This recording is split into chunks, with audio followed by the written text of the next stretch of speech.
European leaders have called the attacks an assault against everything the EU stands for. We're at war. Europe has been repeatedly attacked and we must be determined to fight terrorism. Terrorism has hit Belgium, but it was Europe that was the target, and it's the whole world that's affected. We're facing a global threat which demands a global response. The perpetrators are enemies of all the values Europe stands for today, and to which we together declare our allegiance as members of the European Union. Belgium has been hit, the capital and the heart of the European Union.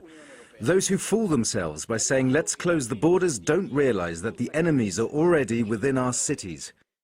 RT's Peter Oliver takes a look now at why European leaders are reluctant to consider a link between the threat posed by Islamic State and the influx of refugees to Europe.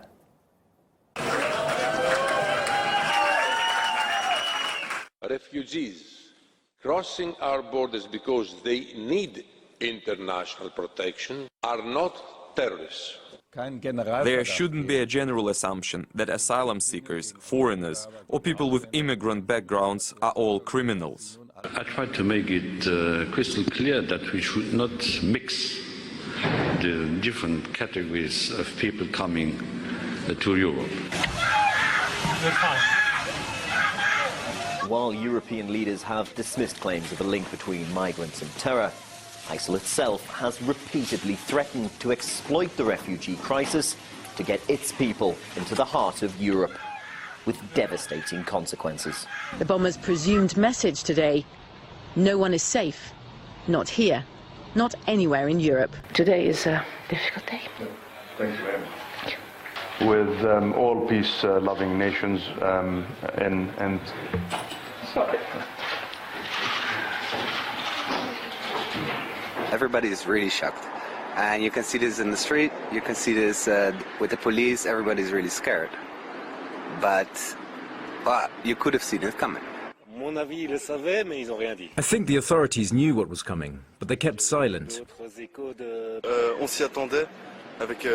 We expected this. Everything was leading to it. We need to show we are not afraid and life continues. One of the terrorists that organised the November Paris attacks returned to Europe from Syria, hidden among refugees, as investigators try to identify who was behind Tuesday's bombings in Brussels. Critics of Europe's refugee policy say it's time to stop denying the risks of mass migration. It is politically naive to deny that illegal, uncontrolled immigration is linked to an increase of terrorism. We need to change our policies on refugees. Many people said, especially police officials said, and the intelligence told us, look, you have to be more careful with this. You can't have an open door policy for everyone who is coming to our country. To me, this is a major, major failure. Belgian security services were already on high alert before Tuesday's attacks. But questions are sure to be asked if enough was being done to protect people against this tragedy. Peter Oliver, RT, Berlin. Well, on social media, there's been an outpouring of support for Brussels, but many are also expressing anti-Islam attitudes. On Twitter, the hashtag #StopIslam has been trending since Tuesday. RT's Issa Ali went to a predominantly migrant neighbourhood in Brussels where locals fear attitudes towards the quarter's inhabitants are worsening. This is the neighbourhood of Molenbeek in Brussels. It's of course built up somewhat of a notorious reputation over the last few months. It's where the remaining Paris attacker was found just a few days ago and arrested, and of course hundreds of young men have travelled from this neighbourhood to Syria to join up with ISIL. Islamophobia has been on the rise, not just since this attack, but in recent years. It's a combination of the fact that groups like ISIL launch their attacks in the name of Islam. And we're going to try to have a little walk around and talk to some of the locals to get a feeling of how they feel, not just about the attacks, but the coming environment that will follow what happened. Hi sir, can I ask you a quick question? Excuse me, pas speak French. بس فرنسي عربي شوية؟ عربي شوية. اوكي. Excuse me. Sorry. واحد من التوب اوفيس. Excuse me, can I ask you a quick question? As you can see, there are people here, most people who are very suspicious of the media, and not many people willing to talk to us today. So many people here avoiding us, but also some people who did talk to us told us that they were worried that issues such as poor integration were the reasons why radicalization has grown amongst some communities in Europe. This is not good news for us. I live 25 years here, it never happened like this. So bad. And Pakistani people were so much like this, afraid. After Madrid, after London, after Paris, it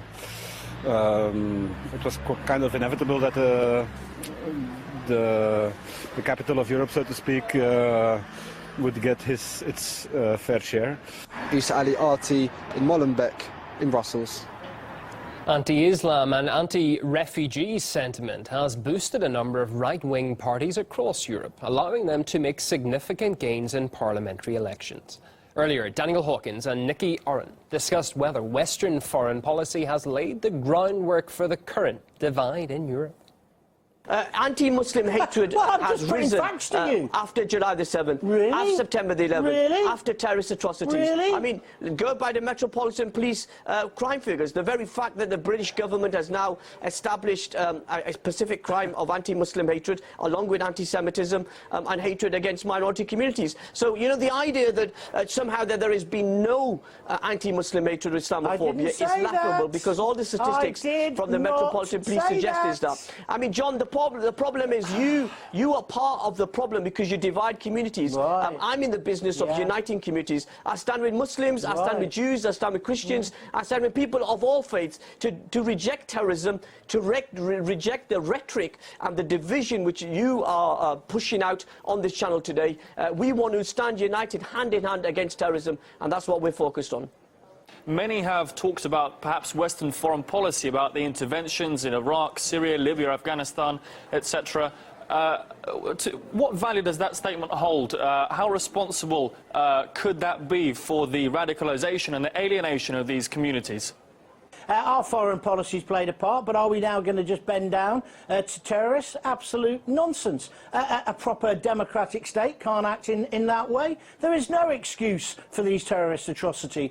Let's face it, Schengen has failed. The idea of allowing people to move across without any borders is ridiculous. Would Russia do that? Would they? Hellers like. It's been a mistake. Frau Merkel made a massive mistake. She's not even apologised, and she let in 1.2 million people, and hidden amongst them, the Islamic State actually said they were going to send in terrorists, and it looks like they have done. We have to confront terrorism, and the countries John referred to, I absolutely agree with you, London, Paris, New York, but I also add Turkey, Istanbul, Ankara, Pakistan, Peshawar, Moscow. Yes, we've got an ideology here. There's a mindset. They've distorted our Islamic teachings, and our Islamic scholars have been very forthright in saying they've got nothing to do with Islam. And yes, we need to wipe them off the face of the earth. They're enemies of Islam. They're enemies of decent people around the world. So what's the future for Europe? Is to actually move closer together. David Cameron responded to the politicisation of the Brussels attacks by UKIP.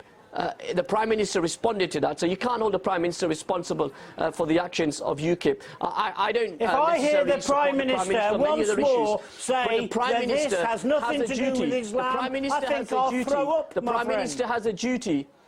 The Prime Minister has a duty to protect this nation, and in that nation protection, and he's failing. He feels, and I support him on this, Britain's future is better because of our position in the European Union.